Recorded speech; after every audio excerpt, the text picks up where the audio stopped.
lights go out, the stories begin. Night stories. Your nightmares become real. My fingers hovered over the keyboard, trembling, as the words on the screen pulsed like a heartbeat. Play or pay. I don't know how I ended up here, staring at this cursed game I'd downloaded from a corner of the dark web I never should have touched. But I couldn't stop. Not after the first choice.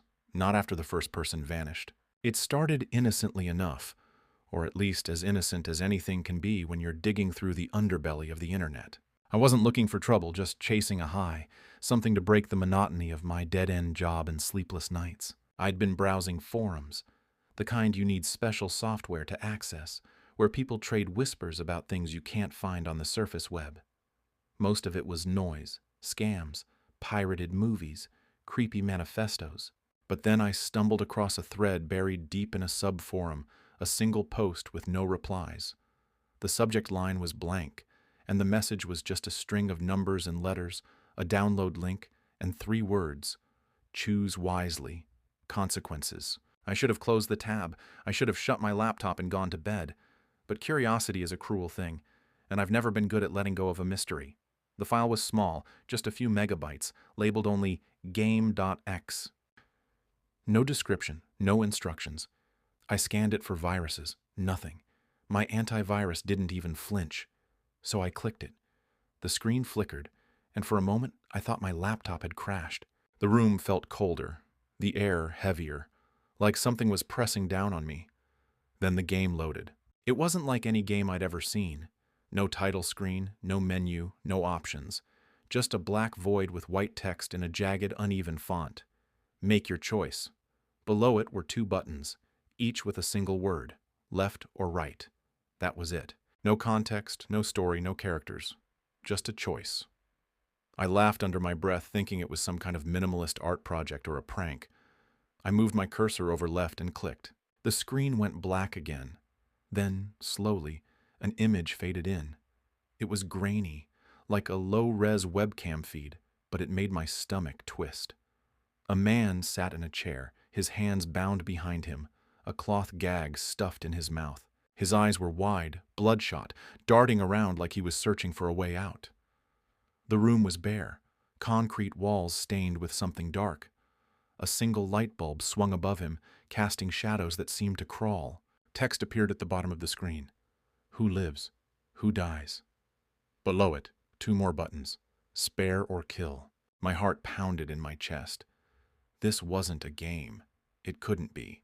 It was too real.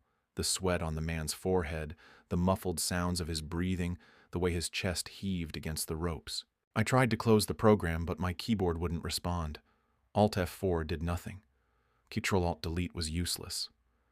The screen stayed locked on that image, those 2 buttons glowing faintly. I yanked the power cord from my laptop, but the screen didn't even flicker. The battery was still full. I felt a cold sweat break out across my skin as the reality sank in. I wasn't in control anymore. I clicked spare. I don't know why.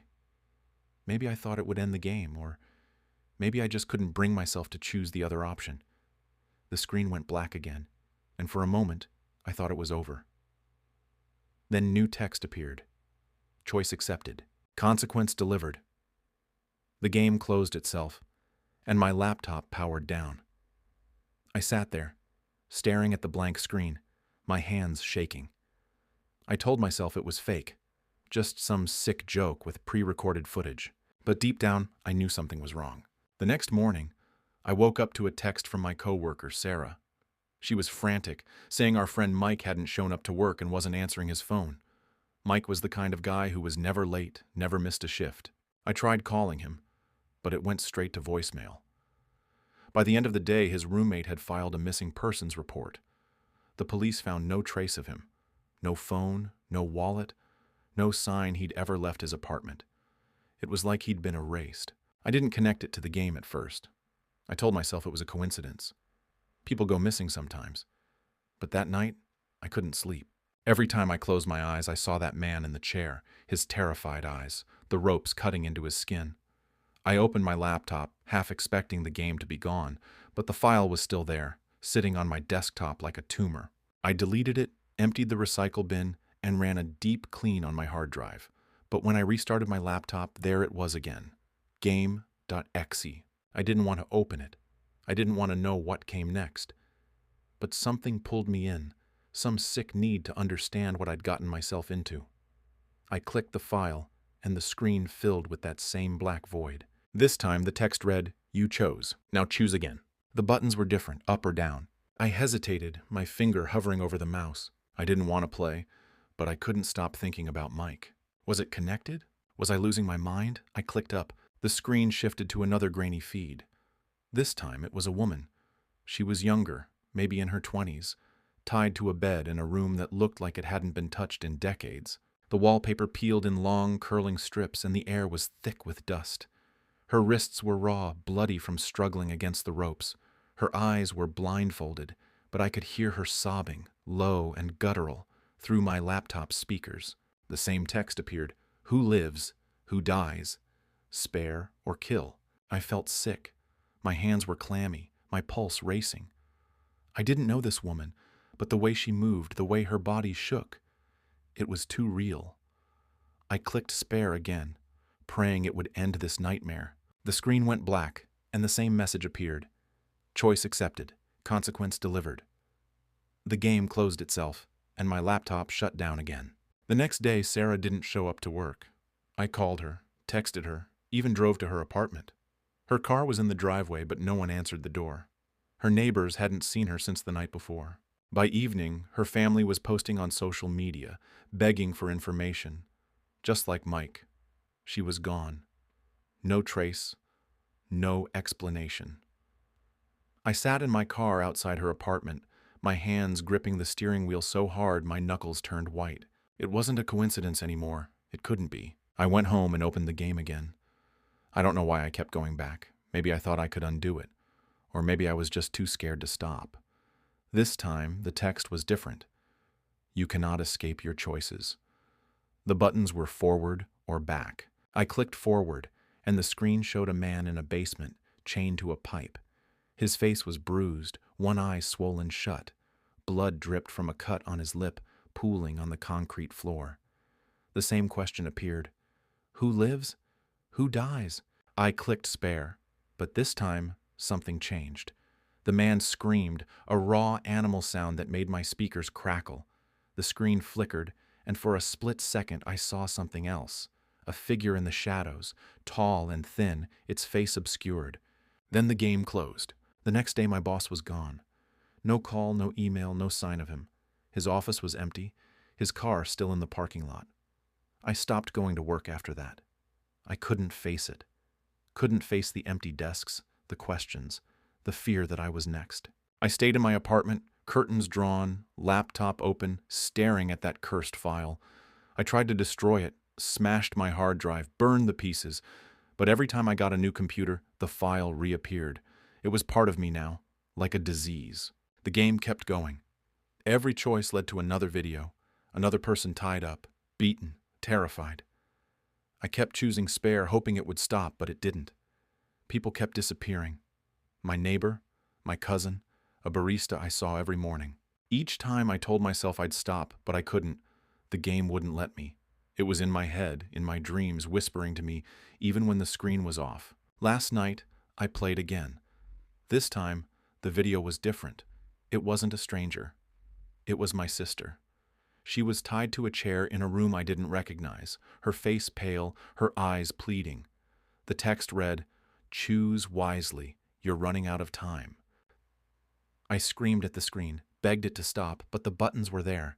Spare or kill. My hands shook as I reached for the mouse, tears streaming down my face. I didn't want to choose. I couldn't. But I knew what would happen if I didn't. I clicked spare. The screen went black. The words appeared: "Choice accepted. Consequence delivered." Then, for the first time, new text followed. "You're next." I haven't slept since.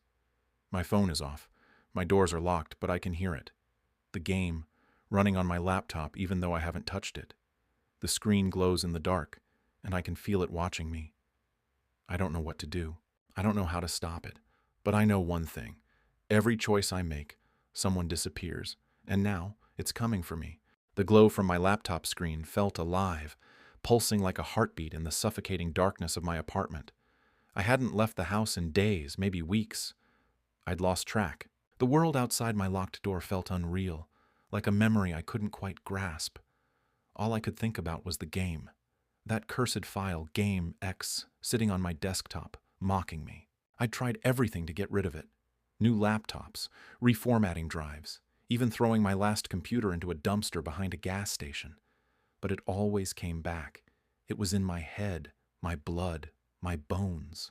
And now, after seeing my sister's face on that grainy feed, her wrists bound, her eyes pleading, I knew I was running out of time. I hadn't spoken to anyone since that night.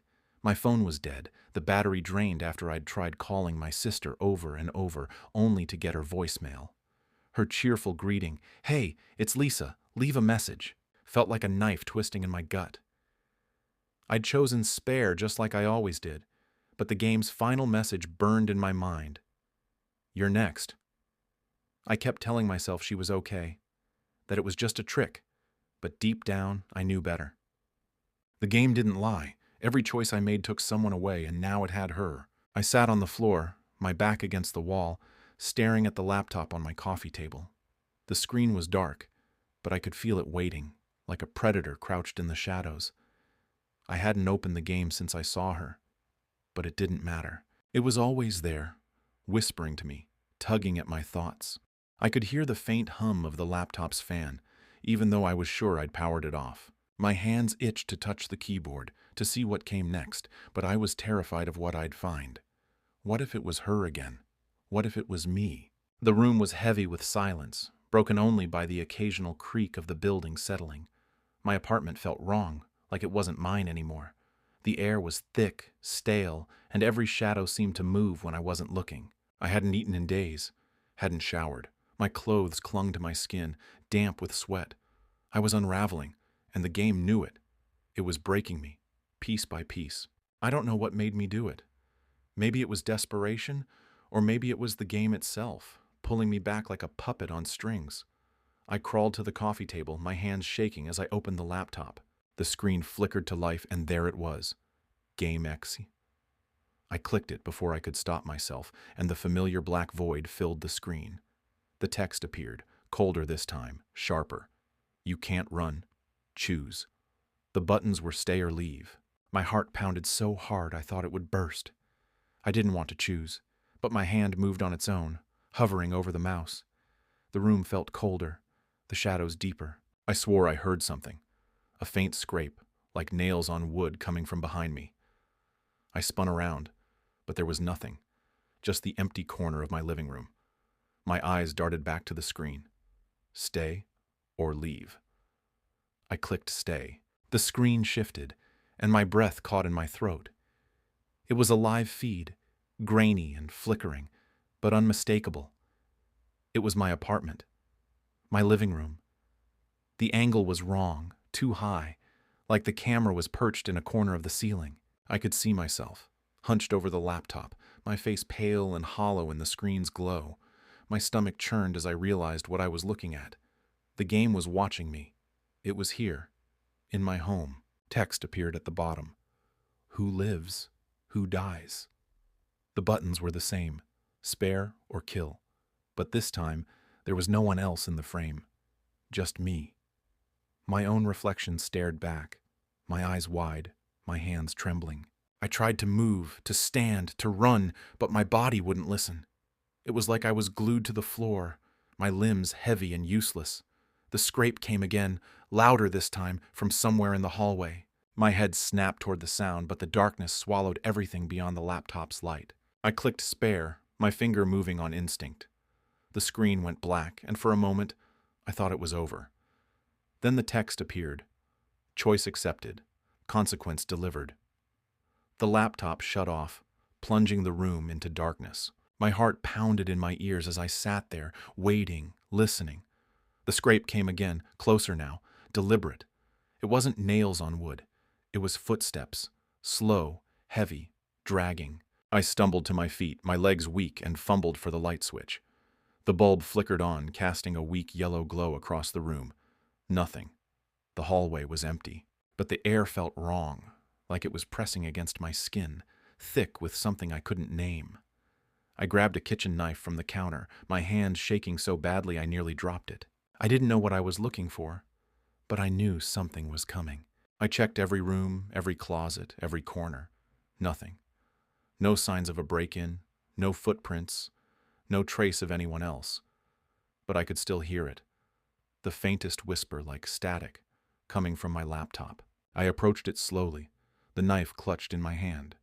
The screen was on again, showing the same feed of my living room, but now it was empty. I wasn't in the frame. It was like I'd never been there. The text flickered. You chose to stay. Now face the consequence. The feed shifted, showing my front door. It was ajar, just an inch, the chain lock dangling, broken. I hadn't opened it. I hadn't heard it. My pulse roared in my ears as I backed away, the knife trembling in my grip. The whisper grew louder, not static anymore, but voices, overlapping, unintelligible, like a crowd murmuring just out of reach. The screen flickered again, and now it showed my bedroom. The bed was unmade, the sheets tangled, but something was wrong. There was a shape under the covers, too still, too solid. I didn't want to look. I didn't want to know. But my feet carried me to the bedroom, the knife heavy in my hand. The door creaked as I pushed it open. The air was colder here, sharp, like stepping into a freezer. The shape under the covers didn't move. I reached out, my hand shaking so badly I could barely grip the blanket. I pulled it back. It was Lisa, my sister. Her eyes were open, staring at nothing, her skin gray and waxy. Her throat was slashed, the wound jagged and deep, blood soaking the sheets in a dark, spreading stain. I screamed, dropping the knife, my knees buckling. It wasn't real. It couldn't be. I'd chosen spare. I'd chosen to save her. But her body was here, in my bed, her blood pooling on my floor. The laptop's hum grew louder, pulling my gaze back to the living room. The screen was on, showing the same feed of my apartment, but now there was something else. A figure stood in the corner, tall and thin, its face obscured by shadows. It didn't move, didn't breathe, but I could feel its eyes on me, boring into my skull. The text appeared. "You're next." I ran. I don't know how I made it out of the apartment, but I did, barefoot, the knife still in my hand. The street was empty, the night too quiet.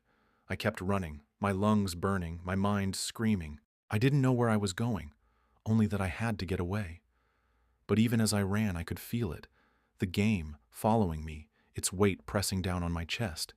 I ducked into an alley, collapsing against a wall, my breath ragged. My hands were sticky, and when I looked down, I realized they were covered in blood. Lisa's blood. I don't know how long I sat there, sobbing, shaking, the knife still clutched in my hand. The alley was dark, the air cold, but I could still hear it, the whisper, the hum, the game. It wasn't just on my laptop anymore. It was everywhere, in the shadows, in the wind, in the pulse of my own blood. I couldn't escape it. When I finally looked up, I saw it. The figure from the screen standing at the end of the alley. It was taller than I'd thought, its limbs too long, its head tilted at an angle that made my stomach lurch. It didn't move, but I could feel it watching, waiting. My phone buzzed in my pocket, and I pulled it out, my hands trembling. The screen was cracked, but it lit up with a single notification. Game.x, a new message. Choose now. The buttons were there, glowing on my phone's screen. Run or stay. I didn't want to choose. I didn't want to play anymore. But the figure took a step closer, its movements jerky, unnatural, and I knew I didn't have a choice. My finger hovered over the screen, tears streaming down my face. I clicked run. The figure stopped, the screen went black, and then the world went silent. The silence was worse than the whispers. It wasn't the kind of quiet that brings relief. It was heavy, suffocating, like the air itself was holding its breath. I was still in the alley, crouched against the damp brick wall, my phone clutched in my blood-slick hands. The screen was dark, but I could still feel the game's presence, like a weight on my chest, a shadow just out of sight. The figure at the end of the alley was gone, but I wasn't alone. I could sense it, whatever it was, lingering in the corners of my vision, waiting for me to move, to choose, to breathe. I'd clicked run, but I hadn't moved. My legs were frozen, my body trembling with adrenaline and terror. Lisa's blood was still on my hands, drying into a sticky crust that cracked when I flexed my fingers. Her face flashed in my mind, her lifeless eyes, her slashed throat, the way her body lay so still in my bed. I'd chosen spare, but the game had taken her anyway, and now it was after me. "You're next." My phone buzzed again, a single sharp vibration that made me flinch. The screen lit up, and there it was. Game.x. The same jagged text. "You chose to run, now face the consequence." Below it, 2 new buttons, hide or fight. My heart pounded so hard I thought it would split my ribs. I didn't want to choose again, didn't want to keep playing this sick game, but I knew it wouldn't let me go. It never had. Every choice I made fed it, and every choice took someone else away. I looked around the alley, my eyes darting to the shadows. The street lamp at the far end flickered, casting jagged pools of light on the wet pavement. Trash bags were piled against a dumpster, their contents spilling out. Rotting food, broken glass, something that smelled like death. I could hear my own breathing, shallow and ragged, but nothing else. No cars, no voices, no wind. Just me and the game. I clicked hide. The screen went black, and for a moment I thought it was over. Then my phone vibrated again, and a new feed appeared. It was the alley, grainy and distorted, but unmistakable. I could see the dumpster, the trash bags, the flickering street lamp. And there I was, crouched against the wall, my face pale and streaked with tears, the knife still in my hand. The camera angle was high, impossible, like it was floating above me. I whipped my head around, searching for the source, but there was nothing. No drone, no camera, no one. The text appeared. "You chose to hide. Find safety or pay the price."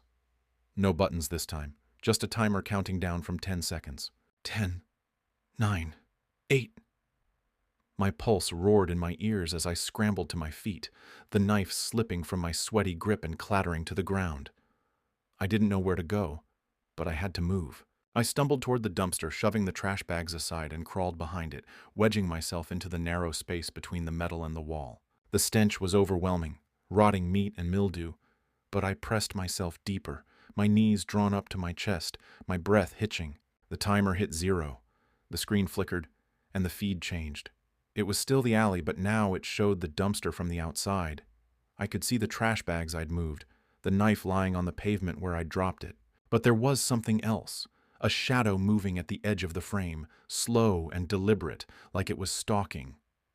It was the figure again, tall and thin, its limbs too long, its head tilted at that sickening angle. It stopped at the dumpster, its obscured face turned toward my hiding spot.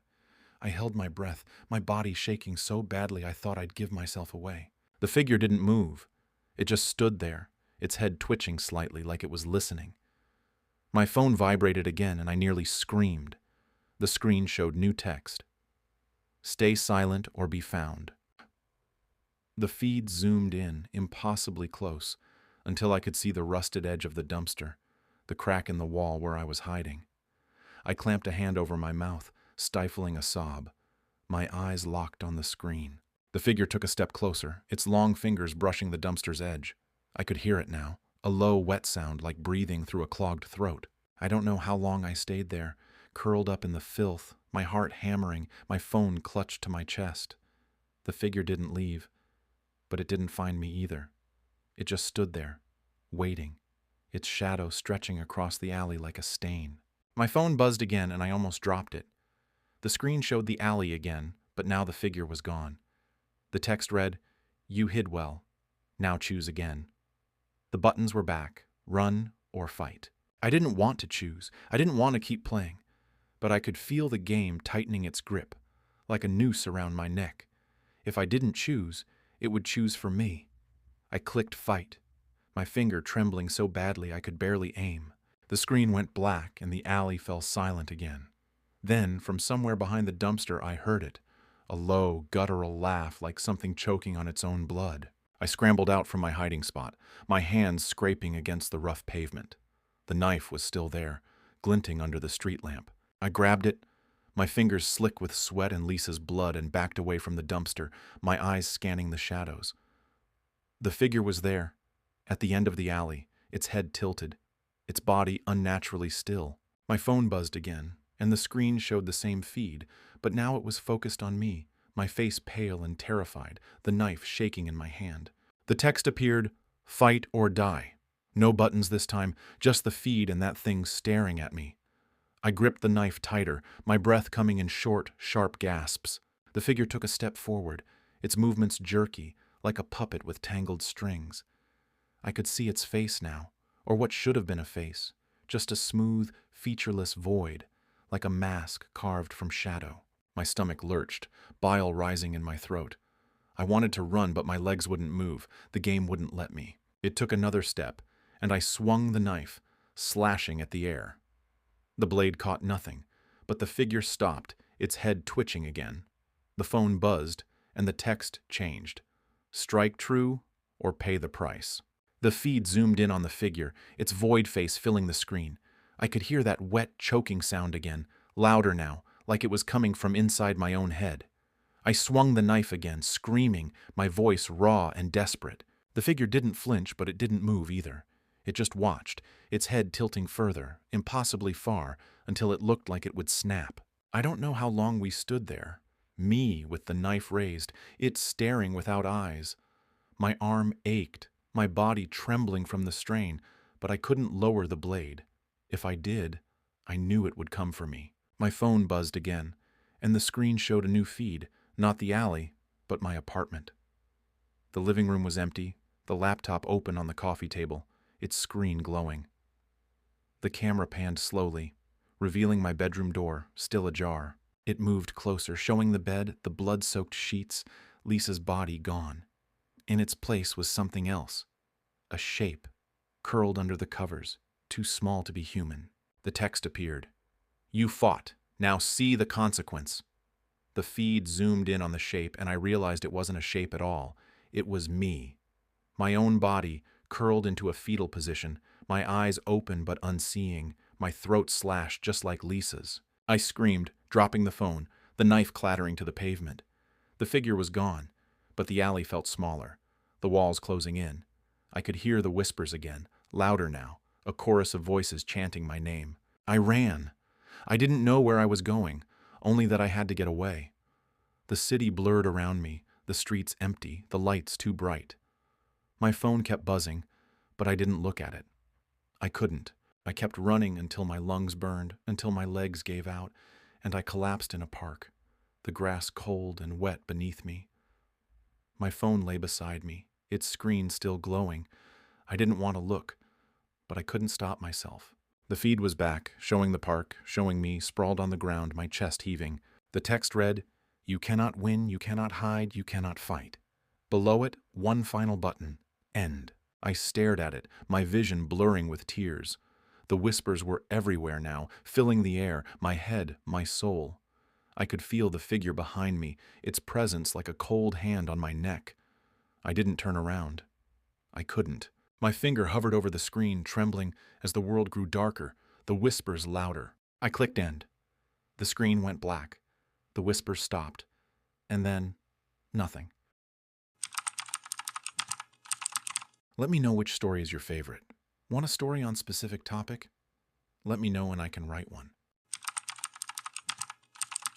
It started with a whisper, a faint rumor buried deep in the dark web forums I've been haunting for years. I'm no stranger to the underbelly of the internet, places where anonymity is currency, where you can buy anything from drugs to hacked data if you know the right people. I've always been careful, sticking to low-stakes trades, skimming just enough to keep my curiosity fed without drawing attention. But this was different. A user, anonymous like the rest of us, posted about a vulnerability in a classified government server. No details, just a cryptic hint, a string of code, a backdoor, and a promise that what lay behind it was world-shattering. I should have scrolled past. I should have known better. But the itch to know, to pull back the curtain, was too strong. It took weeks to crack the server. I burned through burner laptops, bounced my signal across VPNs in countries I'd never heard of, and barely slept. Every click felt like a step deeper into a maze with no exit. The server wasn't just protected. It was a fortress, Layers of encryption, traps that could fry my system if I slipped. But I'm good. Too good, maybe. When I finally broke through, I found files labeled with sterile bureaucratic names: Project Echelon, Directive 47, Containment Protocol. I downloaded them all, terabytes of data, and as the progress bar crept forward, my stomach twisted with a mix of dread and exhilaration. I didn't know what I had, but I knew it was big. That was 3 days ago. I haven't slept since. The files are on an encrypted drive, a black brick of a thing sitting on my desk like a ticking bomb. I've only skimmed fragments, reports about experiments, surveillance grids, names of people who don't exist in any public record. One file, a grainy video, showed a concrete room with a single chair and a man strapped to it, his face blurred but his screams crystal clear as something off-screen moved closer. I shut it off after 10 seconds. I couldn't breathe. The words anomalous entity and termination protocol kept popping up in the documents, and every time I read them, the room felt colder. I thought I was careful. I thought I'd covered my tracks. But last night, my router started acting up, blinking red, dropping connections. I chalked it up to paranoia until my phone buzzed with a text from an unknown number. You have something that doesn't belong to you. No name, no context, just those words. I yanked the battery out of the phone and smashed it with a hammer, shards of glass and plastic scattering across the floor. My hands were shaking so bad I cut my palm on a jagged edge, blood dripping onto the carpet. I bandaged it sloppily, the sting grounding me just enough to think. They know. Whoever they are, they know. I haven't left the apartment since. The windows are covered with blackout curtains, and I've taped over every camera, laptop, phone, even the smart TV I never use. The walls feel like they're closing in, and every creak of the building makes me jump. I keep the encrypted drive close, tucked into my jacket pocket, its weight a constant reminder of the noose tightening around me. I tried to upload a sample of the files to a dead drop on the dark web, thinking I could spread the truth, maybe protect myself by making it public. But the moment I connected, my screen flickered, and a command prompt opened on its own. Lines of code scrolled too fast to read, and then a single message: "We see you." My system crashed, and when it rebooted, the upload was gone. So were the forum threads I'd been following. Wiped clean, like they never existed. I'm not stupid. I know what's happening. They're closing the net. I've read enough to know how this works. Agencies with 3-letter acronyms don't mess around. They don't send warnings. They send people. I keep replaying that video in my head. The man in the chair, the way his body jerked against the restraints. The wet, guttural sound of his fear. What did he know? What did he see? I don't want to find out, but the drive in my pocket feels like it's burning a hole through me, demanding I keep digging. The power flickers, just for a second, but it's enough to make my heart lurch. I grab a flashlight from the drawer, my fingers brushing against the cold metal of a knife I keep stashed there. It's not much, but it's something. I check the locks again, door, windows, even the vents, though I know it's pointless. If they want in, they'll get in. The apartment is silent except for the faint drip of the kitchen faucet I've never bothered to fix. I sit back down, the chair creaking under me, and open the laptop. I need to know more, need to understand what I've stolen before it's too late. The files are a labyrinth of jargon and redactions, but pieces start to come together. Project Echelon isn't just surveillance, it's something bigger, something that makes my skin crawl. References to non-human assets and extra-dimensional containment sound like science fiction, but the clinical tone of the reports, the timestamps, the signatures, it's too real. One document describes an incident in a facility called Site 17, a breach. Something got out. The casualty list is pages long, names blacked out, but the descriptions are vivid. Bodies torn apart, limbs twisted at impossible angles, organs rearranged like a child's puzzle. The report ends with a single line. Subject remains at large. I'm sweating now, the air too thick to breathe. My eyes dart to the door, half expecting a knock, but there's nothing. Just the drip, drip, drip from the kitchen. I keep reading, unable to stop. Another file mentions a retrieval team, operatives trained to hunt down leaks like me. They don't arrest. They don't negotiate. The phrase, sanitize the breach, appears over and over, and I know what it means. I'm the breach. I'm the thing that needs sanitizing.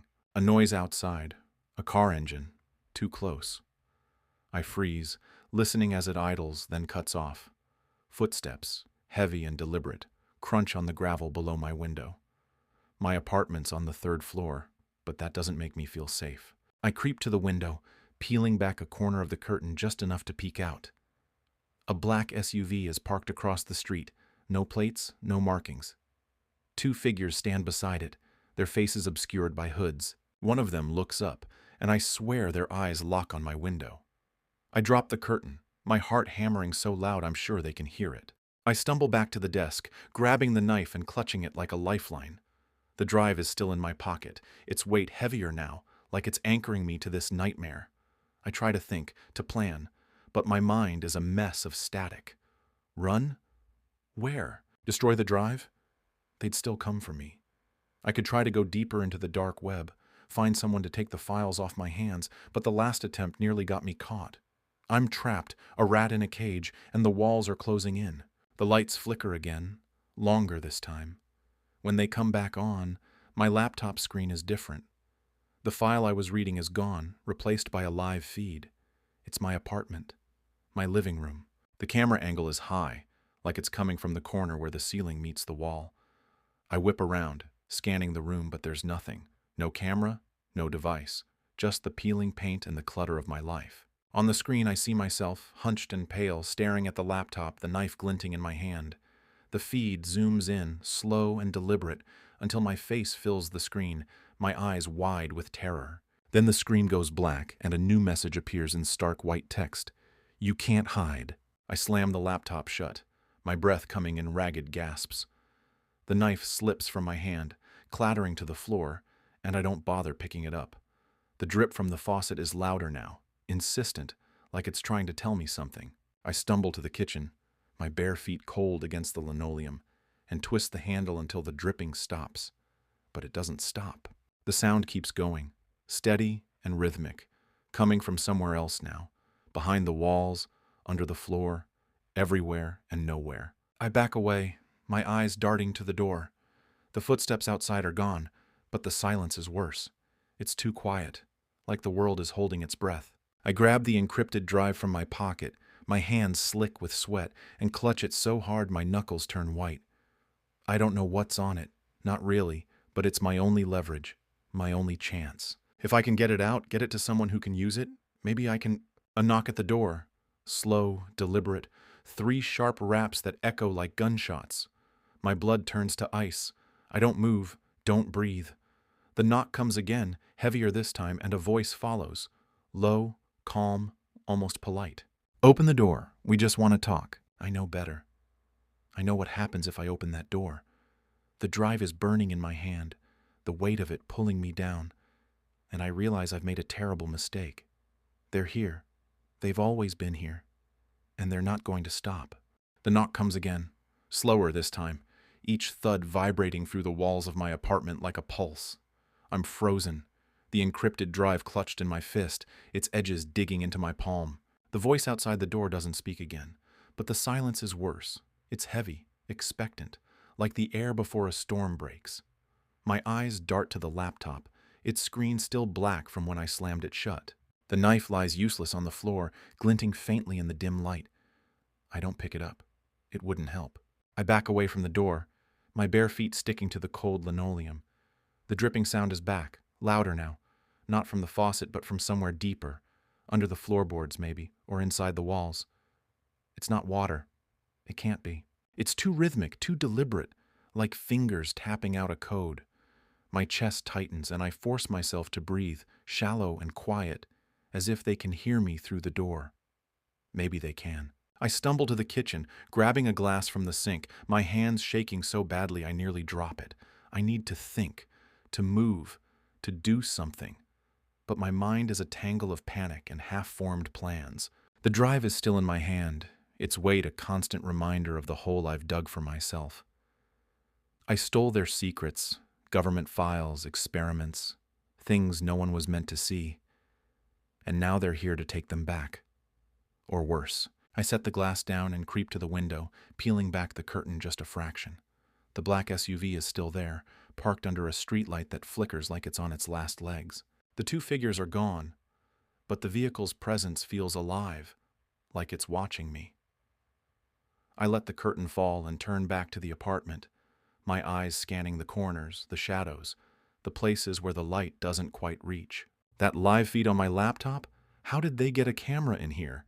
I've checked every inch of this place, torn apart vents, pried up baseboards. Nothing. But they saw me, saw the knife, saw my fear. They're inside my life, and I don't know how deep it goes. The knocking stops, and for a moment I think they've left. Then I hear it.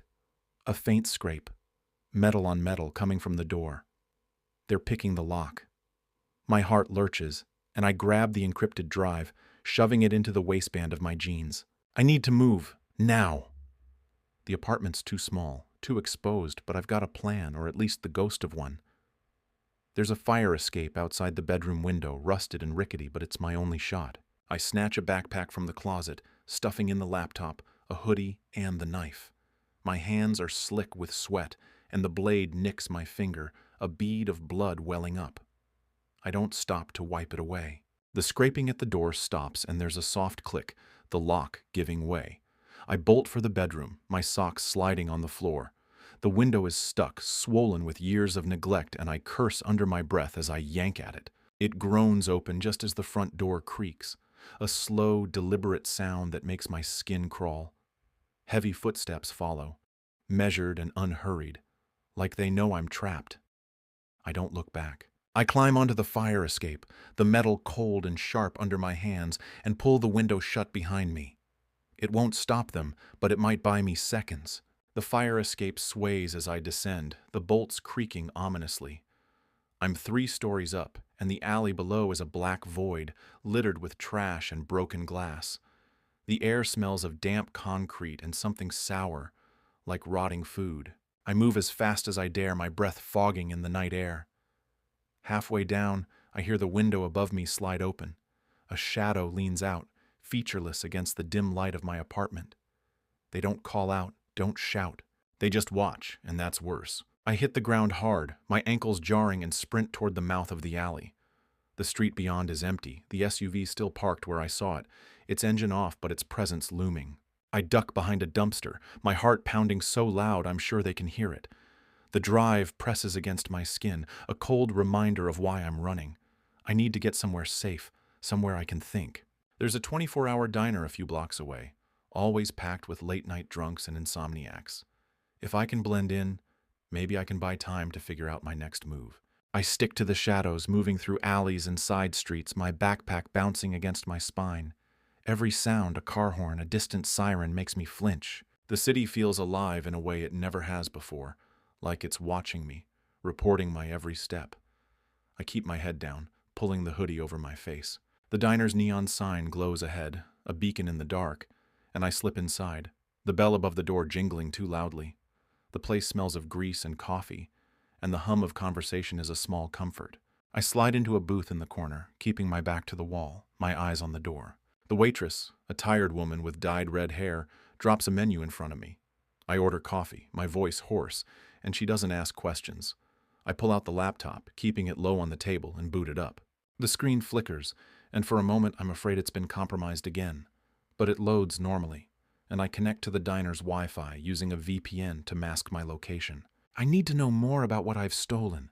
Need to understand why they're hunting me with such precision. I open one of the files from the drive, a report labeled Containment Protocol, Subject 47. The words are clinical, detached, but what they describe is anything but. Subject 47 isn't human, not entirely.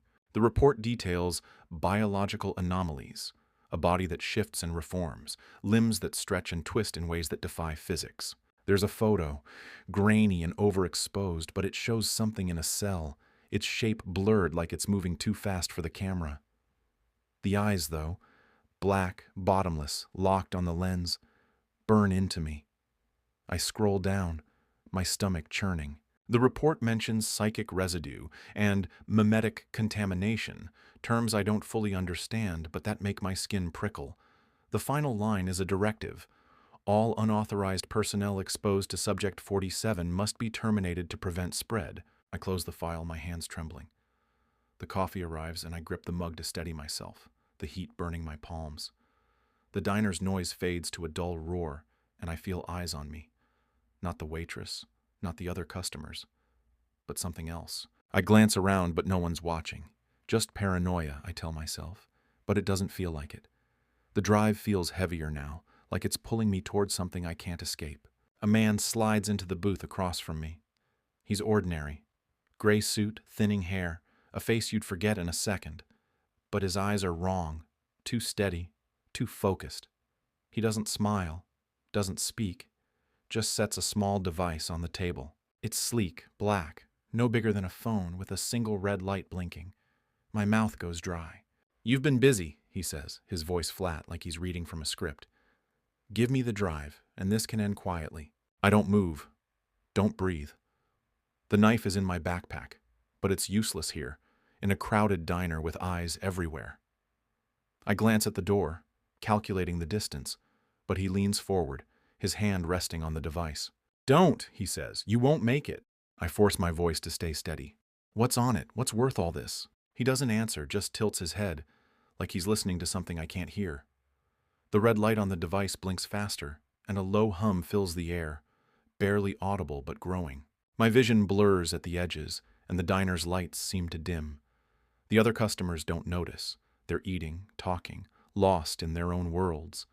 But I feel it, a pressure in my skull, like something's trying to get inside. I grab my backpack and bolt, knocking over the coffee. The man doesn't move, but the hum follows me, louder now, vibrating in my bones.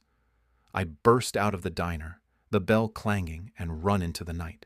The streets blur past, my lungs burning, but I don't stop. The drive is still with me, a curse I can't shake, and the hum is everywhere, in the air, in my head, in the shadows that seem to move just out of sight. I don't know where I'm going, only that I can't stop. They're close now, closer than ever, and whatever's on that drive, it's not just secrets. It's a death sentence. My legs burn as I sprint through the city, the backpack slamming against my spine with every step. The hum from that device in the diner clings to me, a low, relentless drone that pulses in my skull, making my thoughts slippery and hard to hold. The encrypted drive, tucked against my waist, feels like a lead weight, dragging me toward a fate I can't outrun. The streets are a blur of neon and shadow, and every alley I duck into feels like a trap. They're close. I know it. The man in the diner didn't chase me, but he didn't need to. They're everywhere, woven into the city's pulse, watching, waiting. I stumble into an abandoned lot, overgrown with weeds and littered with broken bottles that crunch under my feet. The air smells of rust and decay, and the only light comes from a flickering street lamp that casts jagged shadows across the cracked pavement. I crouch behind a rusted shipping container, my breath ragged, and try to think. The hum is softer now, but it's still there, burrowing into my mind like a parasite. I pull the laptop from my backpack, my hands shaking so badly I nearly drop it. I need to know what's on this drive, why it's worth killing for. If I'm gonna die, I want to understand why. The laptop boots up, its screen casting a pale glow across my face. I plug in the drive and open another file, this one labeled Directive 47, Final Containment. The words are cold, clinical, but they paint a picture that makes my blood run cold. Subject 47 isn't just an anomaly. It's a weapon, something they created or summoned or pulled from a place that shouldn't exist. The file describes trans-dimensional ruptures, places where reality frays like cheap fabric, letting things through, things that don't belong here. The experiments were meant to control them, to harness them, but something went wrong. Subject 47 escaped, and the body count started climbing. There's another photo, clearer this time. It's not a cell but a chamber, walls lined with symbols I don't recognize, glowing faintly under harsh fluorescent lights. In the center is a shape. Humanoid, but wrong. Its limbs too long, its head tilted at an angle that makes my stomach lurch. Its eyes are black voids, and even through the screen, they seem to see me. I scroll down, my heart pounding. The file mentions retrieval teams again, but there's a new term, cleaners. Operatives trained not just to kill, but to erase, to make it like you never existed. My name is in the file, redacted but unmistakable, along with a single instruction: sanitize immediately. I slam the laptop shut, my breath coming in sharp gasps. The hum is louder now, vibrating through the ground, through the air, through me. I shove the drive back into my waistband and stand, my legs unsteady.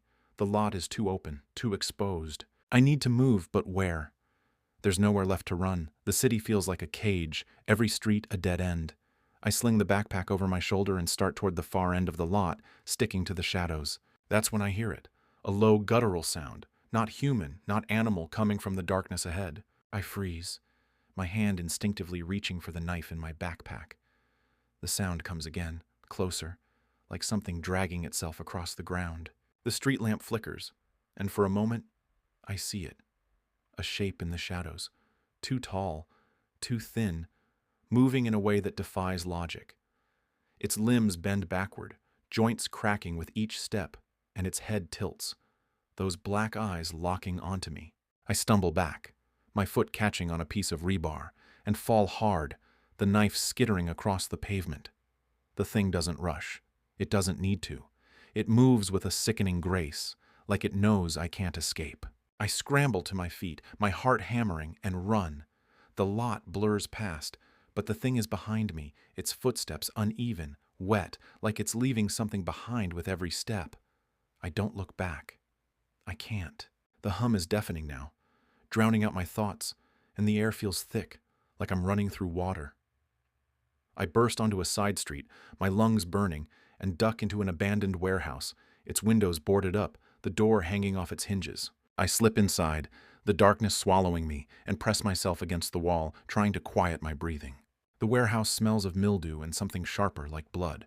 The floor is littered with broken glass and rusted machinery, and the only light comes from cracks in the boards, casting thin, jagged lines across the concrete. I pull the drive from my waistband, my hands slick with sweat, and stare at it. This is what they want. This is why they're hunting me. I could destroy it, smash it, burn it, scatter the pieces, but something stops me. The truth is in there, buried in the files, and if I destroy it, no one will ever know. I shove it back into my pocket and move deeper into the warehouse, my eyes straining in the dark. A sound behind me, a soft, deliberate step. I spin around, but there's nothing, just shadows. My hand closes around the knife, its blade cold against my palm. Another step, closer this time, and then a voice, low and calm, the same one from my apartment. You can't run forever. I bolt, weaving through rusted machinery, my footsteps echoing in the cavernous space. The voice follows, not shouting, not hurried, just steady, like it's already won. I find a stairwell and climb, the metal steps groaning under my weight. The second floor is a maze of crates and old equipment, and I duck behind a stack of pallets, my breath hitching. The hum is everywhere now, vibrating in my bones, and the air feels wrong, like it's pressing against my skin. I peek out, and there he is, the man from the diner standing in the center of the room, the black device in his hand. The red light blinks, faster now, and the hum spikes, making my vision blur. He doesn't move, just stares in my direction, like he can see through the crates. Behind him, the thing from the lot emerges from the shadows, its limbs twisting, its eyes burning. It's not human. It's not anything I can understand. The man speaks again, his voice cutting through the hum. Give me the drive, and it ends quickly. I don't answer. I can't. My throat is tight, my body trembling. The thing moves closer, its movements jerky, like a puppet with tangled strings. I clutch the drive, my mind racing. There's a window nearby, boarded but loose. I could make it, maybe, if I'm fast. I break from cover, sprinting for the window, and slam my shoulder against the boards. They splinter, and I tumble through, landing hard on a fire escape outside. The metal groans, but I'm already moving, climbing down, my hands slipping on the rusted rungs. The thing doesn't follow, but the hum does, louder than ever, and the man's voice echoes in my head, even though he's not speaking. I hit the ground and run, the city swallowing me again. I don't know where I'm going, only that I can't stop. The drive is still with me, a curse I can't shake, and the hum is a chain pulling me back. I end up in a subway station, the platform empty except for a homeless man muttering in the corner. The fluorescent lights buzz, flickering in time with the hum in my head. I slump onto a bench, my body aching, the backpack heavy against my side. The drive is burning a hole in my pocket, and I know I can't keep running. They'll find me. They always will. But I can't give it up either. The truth is too big, too dangerous. I pull out the laptop, my hands shaking, and plug in the drive one last time. There's one file I haven't opened, labeled Echelon Termination. I click it, and a video starts. It's the chamber again, the symbols glowing. But this time, it's not Subject 47. It's me. My face, my voice, screaming as something pulls me apart, piece by piece, my blood pooling on the concrete. The video loops, over and over, and I realize it's not a recording. It's a promise. The lights in the station go out, and the hum becomes a scream. Footsteps echo on the platform, slow and deliberate, and the air grows cold. I clutch the drive, my only weapon, my only hope, and wait for the shadows to take me. If you like my stories, please like and subscribe. On to the next story. I couldn't stop refreshing the page. My laptop screen glowed in the dimness of my bedroom, the only light casting long shadows across the walls. The forum thread was buried deep, a digital graveyard of encrypted links and cryptic warnings, accessible only through Tor's labyrinthine network. It was called The Vault, a marketplace notorious for things you couldn't find on Amazon, things you shouldn't find anywhere. I'd been lurking for weeks, my curiosity festering like an untreated wound. Then I saw it. Mystery box, authentic, unopened, buyer beware. The listing was vague, deliberately so, with a price that made my stomach lurch, $500 in Bitcoin. The seller, a faceless account with a string of numbers for a name, promised an experience you'll never forget. No refunds, no questions. I should have closed the tab. I should have gone to bed. But my fingers moved faster than my brain, and I sent the payment. The wait was agonizing. Days bled into each other, my inbox a barren wasteland until a single email arrived. No subject, no sender name, just a tracking number and a delivery estimate. The package was coming from somewhere in Eastern Europe, or so the garbled shipping details suggested. I didn't sleep much after that. My apartment felt too quiet. The kind of quiet that makes you hyper-aware of every creak in the floorboards, every hum of the refrigerator. I started noticing things. Faint scratches on my doorframe, a shadow moving too slowly past my window. Probably nothing, probably. When the box arrived, it was unceremonious, left on my doorstep like a forgotten pizza delivery. No courier, no knock, just a cardboard cube about the size of a microwave, wrapped in layers of duct tape so thick it looked like it was trying to hold something in. The surface was scuffed, stained with smears of something dark. Grease, maybe. Or something worse. It smelled faintly of mildew and metal, like a basement flooded with rainwater. I dragged it inside, my heart hammering so hard I could feel it in my throat. I locked the door, checked it twice, and set the box on my kitchen table. My hands were shaking as I grabbed a knife, the blade catching the overhead light as I sliced through the tape. The first layer came away in sticky strips, revealing more cardboard beneath, damp and slightly warped. I cut deeper, the knife catching on something tough, almost leathery. A faint odor hit me, something sharp and organic like rotting meat left out too long. I gagged but kept going, my curiosity a parasite gnawing at my better judgment. The final layer gave way and the box fell open, spilling its contents onto the table with a wet thud. It wasn't what I expected. No quirky trinkets, no creepy dolls or cursed jewelry like the urban legends promised. Instead, there was a mess of items that didn't make sense together. A rusted scalpel, its blade crusted with something brown and flaky, a bundle of Polaroids tied with twine, a glass vial filled with a murky, amber liquid that moved sluggishly when I tilted it, and a small leather-bound notebook, its pages yellowed and curling. At the bottom, wrapped in plastic, was a lump of something soft and heavy, about the size of a grapefruit.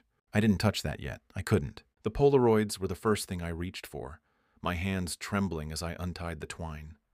The photos were grainy, the kind of quality you'd expect from a camera older than me. The first one showed a room, bare, concrete, with a single metal chair bolted to the floor.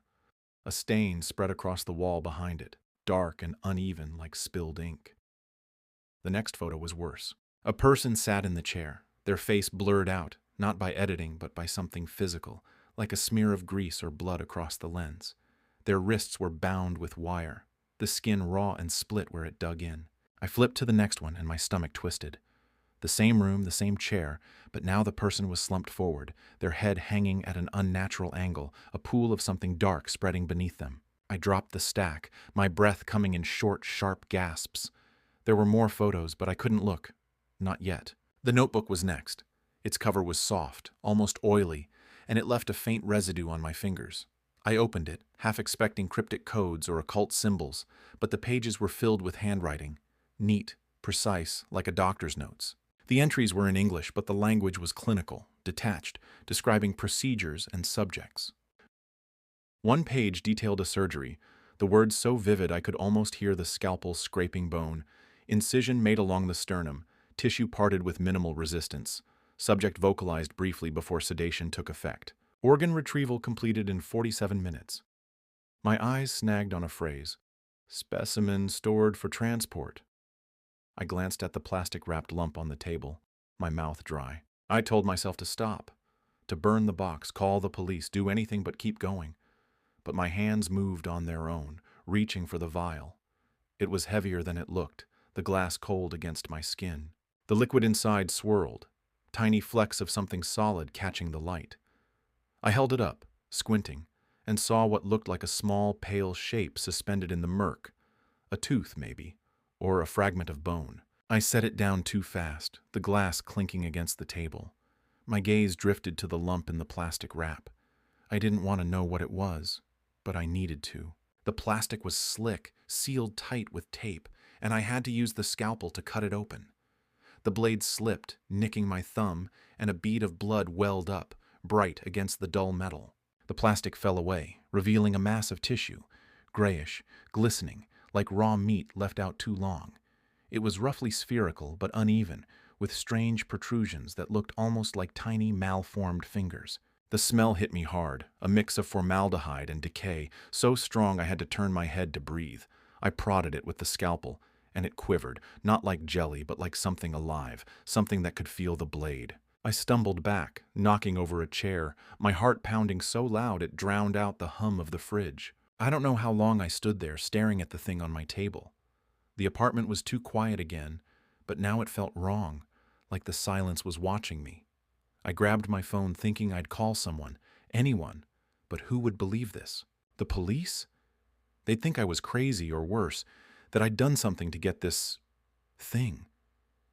I opened my laptop instead, diving back into the vault, searching for the listing, the seller, anything to explain what I'd bought. The thread was gone, not deleted, gone, like it had never existed. My messages to the seller bounced back, undeliverable. The tracking number led to a dead end, a defunct courier service with no records. Panic clawed at me, but I couldn't leave the box alone. I went back to the notebook, flipping through pages until I found a diagram, a crude sketch of a human torso, arrows pointing to organs with labels like harvested and preserved. One page mentioned a delivery protocol, instructing the recipient to store the specimen in a cool, dark place and await further instructions. Instructions from who? The seller? Someone else? I looked at the lump again, its surface glistening under the kitchen light, and swore I saw it shift, just a fraction, like a slow heartbeat. I didn't sleep that night. I couldn't. Every time I closed my eyes, I saw the Polaroids, the chair, the wire, the blood. I kept the lights on, the notebook open, reading and rereading until my eyes burned. One entry stuck with me, written in a shakier hand than the rest. Subject resisted longer than expected. Disposal incomplete. Containment advised. Containment. The word felt like a warning. But for what? I looked at the lump, still wrapped in its plastic cocoon, and noticed something I hadn't before. A faint seam, like a suture running along its side. It wasn't random tissue. It was constructed. By morning, I was a wreck, my hands shaking from too much coffee and not enough sleep. I decided to get rid of it. All of it. I stuffed the Polaroids, the vial, the notebook back into the box. But the lump wouldn't fit. It was heavier now, or maybe I was just weaker. I carried it to the dumpster behind my building, the plastic crinkling with every step. I threw it in, the thud echoing in the empty alley, and went back inside, locking the door behind me. I thought that was it. I thought I was done. But that night I heard it, a faint scratching like nails on wood coming from the kitchen. I told myself it was nothing, a pipe, a rat, anything but what I knew it was. I grabbed a flashlight and crept toward the sound, my bare feet cold against the floor. The box was still on the table where I'd left it, but the tape was torn, the flaps open. I shone the light inside and froze. The lump was there, sitting among the other items, its surface glistening, the suture split open like a mouth. Something moved inside it, slow and deliberate, and I swear I heard a whisper, a low, guttural sound that wasn't human. I don't know what I've brought into my home. I don't know what's coming next.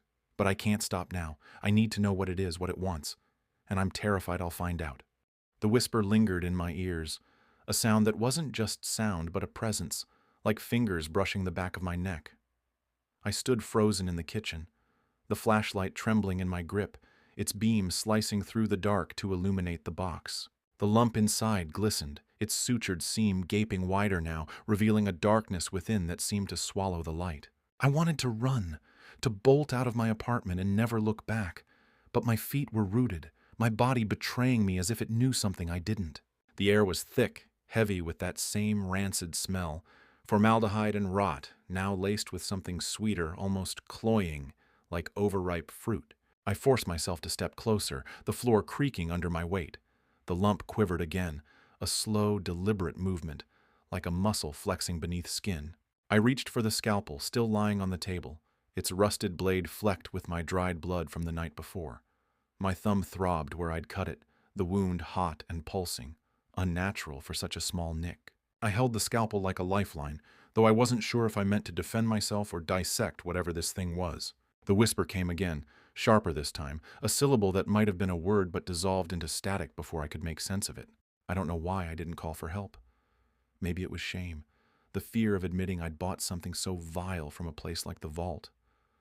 Maybe it was the notebook's warning about containment, a word that felt like a chain around my will. I leaned over the box, the flashlight shaking in my other hand, and peered into the split seam. Inside, something glistened, wet, coiled, like intestines packed too tightly. Then it moved, a slow unfurling, and I saw it, a tendril, thin and translucent, tipped with something sharp and glistening, like a needle. It probed the air, tasting it, before retreating back into the mass. My stomach lurched, bile rising in my throat, but I couldn't look away. The notebook. I needed answers. I grabbed it, flipping through pages with frantic fingers, the scalpel still clutched in my other hand. The entries grew less clinical the further I read, the handwriting jagged, as if written under duress. One page described a host environment, with instructions to monitor for signs of integration. Another mentioned secondary containment, with a sketch of a symbol, a circle bisected by 3 jagged lines like claw marks. I didn't know what it meant, but it made my skin crawl, like I'd seen it before. Maybe in a dream I couldn't quite recall. The final entry was scrawled in red ink, the words smeared. It knows you now. Do not resist. I dropped the notebook, my breath hitching. The lump pulsed, the seam splitting wider, and the whisper became a chorus. Low, overlapping voices that seemed to come from inside my skull. I stumbled back, knocking over a glass, water spilling across the table and soaking the Polaroids. One photo slid free, the image clearer now under the dampness. The person in the chair, their face still blurred, but their chest was open, ribs splayed like an autopsy gone wrong. Something was inside them. Something like the lump, its tendrils snaking through muscle and bone. I gagged, my vision swimming, and ran to the sink, retching until my throat burned. I needed to destroy it. Fire, maybe. I grabbed a lighter from a drawer, my hands slick with sweat, and fumbled with a can of lighter fluid I kept for a camping stove I hadn't used in years. I doused the box, the liquid splashing over the lump, the notebook, the vial. The smell of chemicals mixed with the rot, making my eyes water. I flicked the lighter, the flame small but steady, and held it over the box. But before I could drop it, the lump moved, fast, violent, splitting open with a wet crack. Tendrils lashed out, knocking the lighter from my hand. It skittered across the floor, the flame snuffed out, and the tendrils retreated, coiling back into the mass like they'd never moved. I screamed, or I think I did. The sound was swallowed by the whispers, now loud enough to make my ears ring. I grabbed the scalpel again, slashing at the air, at the box, at nothing. The lump didn't react, but the vial rolled free, hitting the floor with a crack. The amber liquid oozed out, pooling on the linoleum, and the smell hit me, sharp, metallic, like blood and ozone. The whispers stopped, replaced by a low hum, like a machine warming up. I backed away, my bare feet slipping in the spilled fluid, and felt a sting where it touched my skin. My thumb, already cut, burned like it was on fire, the wound blackening at the edges. I ran to the bathroom, slamming the door and locking it, though I knew it wouldn't help. I turned on the faucet, scrubbing my hands until the skin was raw, but the burning didn't stop. My thumb was swollen now, the cut weeping something thick and gray, not blood. I stared at it, my reflection pale in the mirror, and saw something move under the skin. A faint ripple, like a worm burrowing. I grabbed a pair of tweezers, my hands shaking so badly I could barely hold them, and dug into the wound. The pain was blinding, but I kept going, pulling until I felt something give. A thin, translucent tendril, no thicker than a hair, slid out, writhing in the tweezer's grip before dissolving into a smear of ash. I collapsed against the sink, my breath ragged. The hum was louder now, seeping through the door, vibrating in my bones. I didn't want to go back out there, but I couldn't stay locked in the bathroom forever. I grabbed a towel, wrapping it around my hand, and crept back to the kitchen. The box was still on the table, but the lump had changed.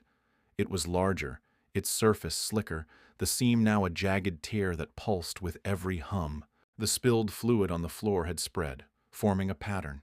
3 jagged lines bisecting a circle. The symbol from the notebook. I don't know how long I stood there staring at it. The hum grew louder, the air heavier, until it felt like I was breathing underwater. My phone buzzed on the counter, snapping me out of it. A new email, no sender, no subject. Just a single line. Prepare the host. I threw the phone across the room, the screen cracking as it hit the wall. The hum stopped, replaced by a wet, rhythmic thumping, like a heartbeat. It was coming from the box. I should have left. I should have burned the place down and run. But I picked up the scalpel again, my hand steadier now, driven by something I didn't understand. I cut into the lump, the blade sinking into its flesh with a sickening squelch. I sliced deeper, my hands moving on autopilot, and saw something inside. A shape, small and curled, like a fetus but wrong, its limbs too long, its head featureless except for a single, unblinking eye. I dropped the scalpel, staggering back. The thing in the box twitched, its eye locking onto me. And the whispers returned, louder, clearer, forming words I could almost understand. You are ready. My thumb burned, the pain spreading up my arm, and I felt it again, that ripple under my skin, not just in my thumb but in my chest, my stomach, my head. I clawed at my arm, tearing at the skin, but there was nothing there, nothing I could see. The apartment was no longer mine. The walls seemed closer, the shadows sharper, and the air tasted of metal. I grabbed the box, intending to throw it out, burn it, anything, but it was heavier now, impossibly so, like it was anchored to the table. The thumping grew louder, faster, matching my heartbeat. I looked at the Polaroids again, desperate for some clue, and saw something I'd missed before. In the background of the last photo, behind the body in the chair, was a window. Through it, I could see my apartment building, my window, my reflection staring back. I don't know what's happening to me. The hum is constant now, a pulse I feel in my bones. My thumb is black, the skin splitting, and I can't stop the ripples under my flesh. I tried to leave, but the door won't open. The lock jammed with something that looks like the same black fluid. The box is still on the table, and the thing inside is growing. I can hear it breathing now. Or maybe that's me. I don't know anymore. But I know one thing. Whatever I ordered from the dark web, it's not just in the box. It's in me, and it's not done yet. The air in my apartment was suffocating, thick with the stench of decay and that sickly sweet undertone that clung to the back of my throat. The hum was no longer just a sound. It was a force, vibrating through the walls, the floor, my skull, syncing with the frantic rhythm of my heartbeat. My thumb was unrecognizable, the skin blackened and peeling, revealing a raw, glistening layer beneath that pulsed with those same ripples I'd felt before. They weren't just under my skin anymore.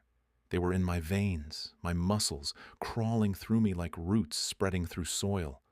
I could feel them moving, coiling, tightening around something deep inside my chest. The box sat on the table, its contents spilling over the edge now. The lump, or whatever it had become, was no longer contained. It had grown, its surface splitting into a network of fissures that wept that same black fluid, pooling on the table and dripping onto the floor. The curled shape I'd seen inside, the thing with the single eye, was gone, but I could still feel its gaze like a weight pressing against my thoughts. The whispers were constant now, not just words but commands, urging me to do things I couldn't comprehend. Cut, open, release. I clutched the scalpel, its rusted blades slick with my sweat and the black ooze, and fought the urge to turn it on myself. I tried the door again, yanking at the handle until my palms bled, but it wouldn't budge. The lock was clogged with that viscous fluid, and when I scraped at it with the scalpel, it seemed to writhe, recoiling from the blade like it was alive. The windows were no better, sealed shut, the glass fogged with a greasy film that left streaks when I touched it. My phone was useless, its cracked screen frozen on that last email. Prepare the host. I threw it against the wall again, but it didn't break further. It just sat there, mocking me, the words glowing faintly in the dim light. The notebook was my only hope for answers, but its pages were changing. The neat handwriting was unraveling, the letters twisting into shapes that hurt to look at, like they were trying to crawl off the page. The diagram of the symbol, 3 jagged lines in a circle, was everywhere now, etched into the table, smeared on the walls in that black fluid, even faintly visible on my arm when I looked too long. I flipped to the last legible entry, the red ink smeared but readable. The host must be willing. Resistance delays integration. Integration. The word made my stomach churn, but it wasn't just fear. It was recognition. Something in me knew what it meant, and that scared me more than anything. I turned back to the box, the lump now a grotesque mass that seemed to breathe, its surface rising and falling in slow, deliberate waves. Tendrils, thicker now, snaked out from the fissures, probing the air, curling toward me. I swung the scalpel, severing one, and it let out a sound, a high, keening wail that made my ears bleed. The tendril fell, writhing on the table before dissolving into a smear of ash, just like the one I'd pulled from my thumb. But the mass didn't stop. It grew faster, the fissures widening, revealing a cavernous interior that pulsed with a faint, sickly light.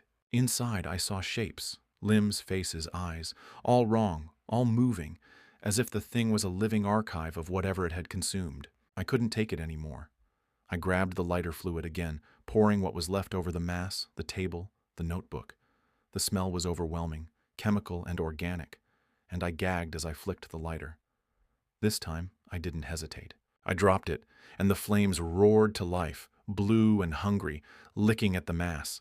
It screamed, a sound that wasn't just sound but pain, burrowing into my skull. The tendrils thrashed, some catching fire, others retreating into the mass, but it didn't burn like it should. The flames seemed to feed it, the mass swelling, its surface bubbling and splitting further, releasing a cloud of black vapor that stung my eyes and throat. I stumbled back, coughing, my vision blurring. The fire spread to the table, the floor, but it wasn't normal fire. It moved with purpose, following the trails of black fluid, forming that cursed symbol again and again. The whispers were screams now, a cacophony of voices shouting in languages I didn't know but understood. You are ours. You are the vessel. My arm burned, the ripples under my skin surging, and I felt something shift in my chest, like a second heartbeat stronger than my own. I clawed at my shirt, tearing it open, and saw it, a bulge under my sternum, moving, stretching my skin until it was translucent, revealing a mass of tendrils coiled inside me. I don't know how I ended up on the floor, the scalpel still in my hand. The flames were everywhere now, but they didn't touch me. They danced around me, forming a circle, and in the center was the box, untouched, the mass inside it pulsing in time with the thing inside me. I tried to scream, but my voice wasn't mine anymore. It was theirs, a guttural rasp that spoke words I didn't understand. I drove the scalpel into my chest, desperate to cut it out, but the blade stopped short, like it was hitting bone. The pain was unbearable, but worse was the feeling of something pushing back, guiding my hand, forcing me to drop the scalpel. The apartment was no longer my own. The walls were alive, pulsing with the same rhythm as the mass, the symbol glowing faintly in every shadow. The Polaroids were scattered across the floor, their images changing. Now it was my face in the chair, my chest split open, my eyes staring blankly as tendrils poured out of me. I crawled to the door, my body heavy, my limbs not entirely my own. The ripples were everywhere now, in my legs, my throat, my eyes, and I could feel them rewriting me, reshaping me into something else. I don't know how much time passed. The fire burned out, leaving the apartment intact, the box still on the table, the mass now a grotesque sculpture of flesh and shadow. I wasn't alone anymore. The voices were inside me, not whispering but commanding, and my body obeyed. I stood, my movements jerky, like a puppet on strings, and approached the box. The mass parted, revealing a hollow space, and I knew what I had to do. I reached inside, my fingers brushing something cold and smooth. A mirror. I pulled it out, its surface black, not reflective, but I could feel it watching me. I held the mirror up, and it wasn't my face staring back. It was the thing from the Polaroids, the thing from the box, its single eye unblinking, its tendrils spilling out of a mouth that wasn't a mouth. But it was me, too. I could feel it. The overlap, the merging. The voices were clear now. You are complete.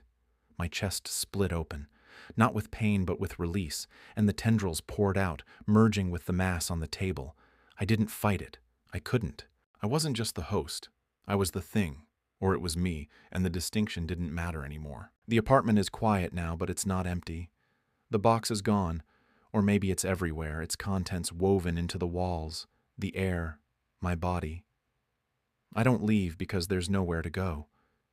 The door opens now, but I don't walk through it. I sit at the table, the scalpel in my hand, carving the symbol into my skin, over and over, because it feels right. The voices are soft again, soothing, telling me to wait, to prepare. For what? I don't know, but I can feel it coming, something vast, something ancient, something that knows my name. I ordered a mystery box from the dark web, and I got what I paid for. Not an object, not a thing, but a purpose.